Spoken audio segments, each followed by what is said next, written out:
AEW Dark add value to the show, or is it just another YouTube upload filled with a bunch of people who some of us are aware of and some of us aren't? Is it worth your time? Let's figure that out in this video.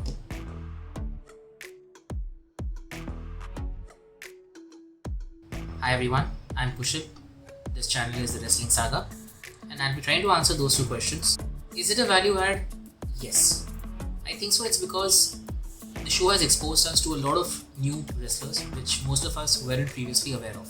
These people, these wrestlers now have enough time to show off not just their in-ring skills but also their attitude and their character work, their style, their persona. Now, we've answered whether the show is a value add or not. Now let's just move on to the question of whether it's worth your time. I'd like to answer this question by analyzing the contents of the Elevate show and then sharing not just the takeaways in terms of who won, who lost, but in terms of how storylines, characters, setups are progressing. These takeaways should help prove my point or help you make up your mind on whether you should follow the show ahead or not. Firstly, Paul White and Tony Schiavone's commentary was endearing and engaging. They added insights for each and every match. For instance, Paul White spoke about how chest shots tend to have an impact on the stamina of the wrestler throughout the match. They didn't waste their time yelling or overshadowing the show with their mic skills. They were just complementing it with their own flow of information. Jungle Boy's match with Danny Limelight showed an equal match of both of their skills. While Jungle Boy won, Danny Limelight had plenty of opportunity to show his skill set. Danny had much opportunity to showcase his talents and aggression. Though Danny lost, I don't think so that loss affects his record beyond the number part. His image is not compromised. Question is, while Jungle Boy's singles run continues with wins, what happens ahead? Is there a rivalry eventually happening sometime ahead? Because that's the one thing missing from it. Then we saw Kip and Miro defeat Baron Black and Mary Morales in a tag team match. Miro appeared aggressive not just within the ring but also outside the ring.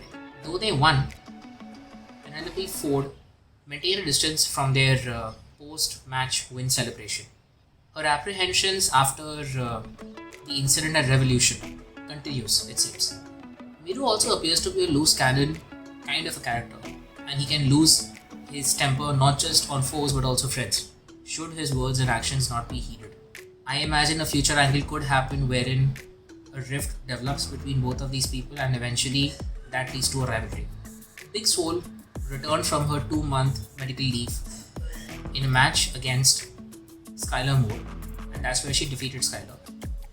Although Skylar had a good bit of offense within the match, targeting Big Swole's legs, eventually Big Swole won. I'll be interested to see Skylar ahead in dark matches because she seemed to be a good wrestler in the match. I enjoyed the match. For Swole, I imagine she needs to reassess what's happening with her within the AEW. Before her leave, she had a good win record, but as of now, her direction, in my opinion, seems to be missing. Then we saw QT Marshall in a match against Marco Stunt, and understandably QT Marshall won, but that wasn't without a fair bit of frustration at his side. Because you see, Marco Stunt didn't go down without a fight.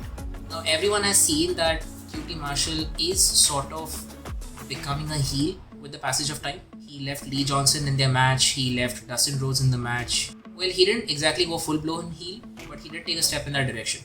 Because after Marco lost, he was attacked by Peter Avalon and his crew. And while Luchasaur came to defend him, QT Marshall did not step in. His pre-match interview also helps me realize that there could be a potential angle wherein he's upset that in the Nightmare Factory, all the attention goes to the Road family and not him, whereas he's the one who's actually training the folks over there. Then we had a small segment about Lee Johnson finally having become an all-elite wrestler, given his win. So congratulations to him. Then we saw Ty Conti defeat Ashley Fox in a singles match. I'm happy to see how much Ty has improved in AEW. Now since Anna is out of the picture due to her shoulder surgery for at least 6 to 9 months, I wonder what's going to happen ahead. Is she going to be completely outside tag team wrestling? And if she's going to be in singles, since she has lost to Serena Deeb, what happens ahead? Does she eventually go for Shida? Then we saw the Seidel brothers go up in a tag team match against a new AEW tag team, Jurel Nelson and Royce Isaacs. The Seidel brothers understandably won. However, I did find the opposing team, who nicknamed themselves as the West Coast Wrecking Crew to be interesting. They had this classic physique of being huge, fast, bullyish, and also typical heelish. So that was fun. Red Velvet then had a match against Danny Jordan. I found the match to be average.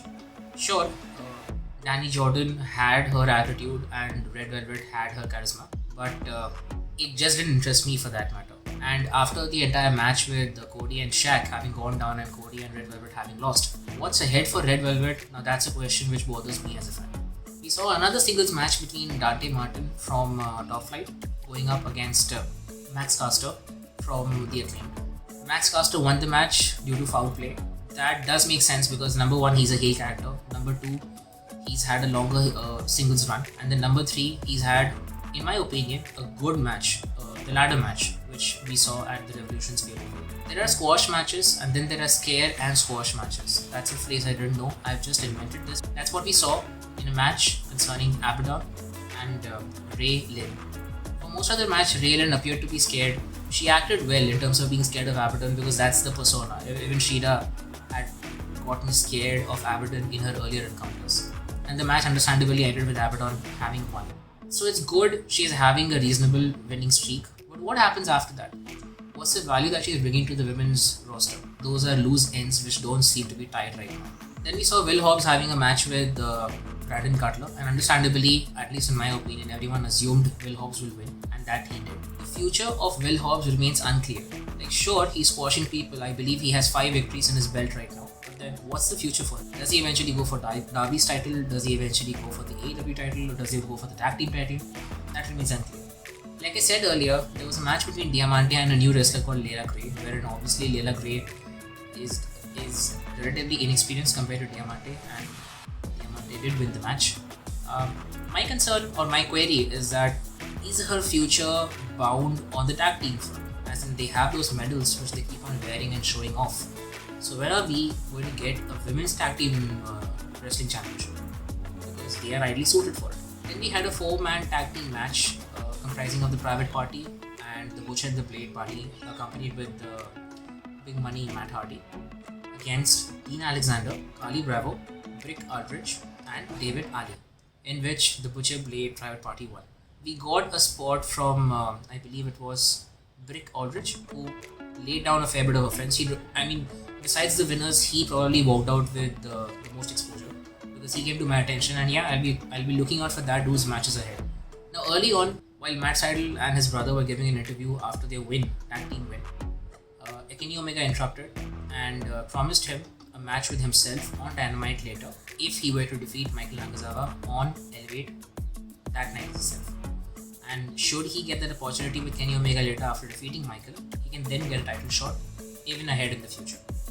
So Michael Nakazawa came out, Mattseidel understandably defeated him, and right then and there, becoming upset, Kenny came out, hit the V-trigger, hit the 1-wicket angel, and called the referee to start the match and count to 3 right now so as to confirm that he gave the match and Matt lost the match. That's when Tony Khan came out and said that these shenanigans won't really do. No one can call out matches besides Tony Khan himself, and he promised Mattseidel a match with Kenny Omega without the championship 9 days from now, and if he wins that match, that's when he'll get a title shot. So that definitely helps progress Mattsseidel's story ahead. The last match essentially involved Maki Ito and Riho. Riho won the match with a double knee strike, but I walked out of the match happy because number one, I came to know why people tend to like Mako Ito so much, because her personality is infectious, her headbutts are funny, and her antics within the ring are also funny. She actually got most of the offense within the match, trying submission moves on Riho multiple times, standard Boston Crab, half partial Boston Crab, but Riho eventually got the win with a surprise knee strike. I don't know what's the deal with Maki Ito in terms of her future, but then what I do understand is matches like these are only helping cement her personality and her presence within the brand. So in that sense, everyone is liking her. What I am concerned about is Riho, because she was the inaugural women's champion, and at present her win-loss record sits at 12-8. So what's eventually going to be the plan with her? That remains to be seen. The conclusion is that while this show presented many questions and some of them were unanswered, I'm still happy because these questions will eventually get answered somewhere down the line. So storylines are progressing, and people who didn't have questions or stories behind them at present do have some stories developing for them. They're getting airtime, and at the very least, they're getting opportunity to display their own skills. So it seemed a bit long to me. Makito and Riho's match was unnecessarily long. It could have been a bit short. But again, that's just my opinion. Overall, out of the 14 matches, I enjoyed most of them. Probably one or two sort of bored me, but it was nice. And that's where I feel uh, when we go to answer the second question that I had asked, that is it worth your time?